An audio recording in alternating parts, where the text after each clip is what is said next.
ఉందని చెప్పి మాకు ఇప్పుడు అనిపిస్తుంది. ఓకే, ఎందుకంటే అలాంటి మహానుభావులు పార్టీలకు అతీతంగా కూడా ఒకసారి, ఎందుకంటే చాలా సీనియర్లు, చాలా విషయాలు యాక్టివ్గా ఉన్నారు, చాలా పార్టీలు ఆయనకి అంటే రాజకీయంగా ఉద్దండులు, అది ఏదైనా కానీ కానివ్వండి రాజకీయంగా ఉద్దండులు. అలాంటి వాళ్ళు మనం ఒక్కసారి ఆయన కలిసి ఆయనతో ఒక ఫోటో తీసుకుంటే అది చిరకాలం ఒక జ్ఞాపకంగా ఉండేది అనిపించింది సార్. సో ఈరోజు పెద్ద ఆయన లేరు, పర్లా ఇప్పుడైనా సరే ఆయన పద్ధదేహానికి మేము ధన్యవాదాలు అర్పిస్తున్నాం. అలాగే మా పార్టీ తరఫున కూడా వాళ్ళ కుటుంబానికి సానుభూతి తెలుపుతా అన్ని విధాలుగా భారతీయ జనతా పార్టీ వాళ్ళ కుటుంబానికి అన్నదండగా ఉందని నేను ఈ యొక్క ముఖంగా మీకు తెలియజేస్తున్నాను. ఓకే ఓకే అరుణ గారు, క్రాంతి గారితో మీకు పరిచయం ఉందండి? క్రాంతి గారికి నాకు పరిచయం ఉంది సార్. ఎలా అనిపిస్తుంటదండి ఆయన పెంపకం అవనియండి, లేకపోతే వాళ్ళు మాట్లాడి తీరవనియండి, ముద్రగారి గురించి మీరు విన్న అంశాలు అవనియండి, ఆ సౌమ్యత కానీ లేకపోతే ఆలోచన సరళి కానీ, ఆవిడతో మీరు షేర్ చేసుకున్న అంశాలు కానీ ఏమన్నా వాళ్ళ నాన్నగారి కోసం? లేదండి, అంత క్లోజ్నెస్ అయితే లేదు. మేమిద్దరం కేవలం రాజకీయ వేదికల మీద కలిసినప్పుడు మాత్రమే క్షేమ సమాచారాలు కనుక్కుంటూ ఉంటాము.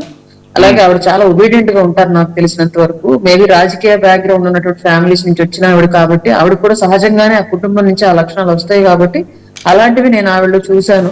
రాబోయే రోజుల్లో ఆవిడ వాళ్ళ నాన్నగారికి ప్రతీకగా రాజకీయాల్లో రాణించాలని నేను మనస్ఫూర్తిగా కోరుకుంటున్నాను. మా పార్టీలో ఉన్నారు కాబట్టి సాటి మహిళగా ఆవిడ రాజకీయాలు ఎదగాలని, వాళ్ళ నాన్నగారికి మంచి పేరు తెచ్చిపెట్టాలని నేను కోరుకుంటున్నాను సార్. ఇందులో ఎలాంటి డౌట్ లేదు, నా సపోర్ట్ ఎప్పుడూ ఉంటుంది.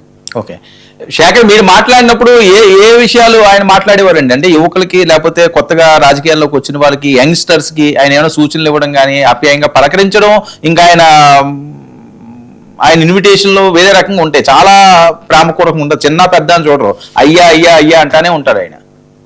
అంటే నేను నేను వెళ్ళి పరిచయం చేసుకున్నాను అండి. ఆయన నన్ను గుర్తుపట్టిన లేదు, నేను వెళ్ళి పరిచయం చేసుకున్నాను. సార్ సో నేను శేఖర్ రెడ్డి పార్టీ తరఫున నాకు గలం వినిపిస్తుంటాను, మీరు నాకు ఇన్స్పైరబుల్ పర్సన్ అండి, చాలా మీ పోరాటం అని చెప్పి మాట్లాడిన తర్వాత అతను గుర్తుపట్టారండి. అయ్యా నేను సాక్షిలో చూశాను శేఖర్ రెడ్డి మిమ్మల్ని, అది ఇది అని చెప్పి. అయ్యా ఆ వయసులో కూడా ఆయన ఎదుటివాడిని, మనం ఇప్పుడు నాకు బేసికల్ గా శేఖర్ అని పిలవచ్చు, ఆయన శేఖర్ అని పిలవచ్చు, బాబు అని పిలవచ్చు, కానీ ఆయన మనల్ని సంబోధించే విధానం, సో ఆయన ఏదైతే వాస్తవంగా చెప్పాలంటే చాలా బాగా మాట్లాడుతున్నారు. మీరు వెంకటరెడ్డి గారు కీప్ ఇట్ అప్ అండి, వెంకటరెడ్డి గారు అనే మాట్లాడారు, మీరు వెంకటరెడ్డి గారు బాగా మాట్లాడుతున్నారు, ఓడిపోయిన నెక్స్ట్ డే నుంచి నిలబడ్డారు మీరు అన్నట్టుగా ఆయన మాట్లాడిన తీరైతే చాలా ఇన్స్పైరబుల్ అండి.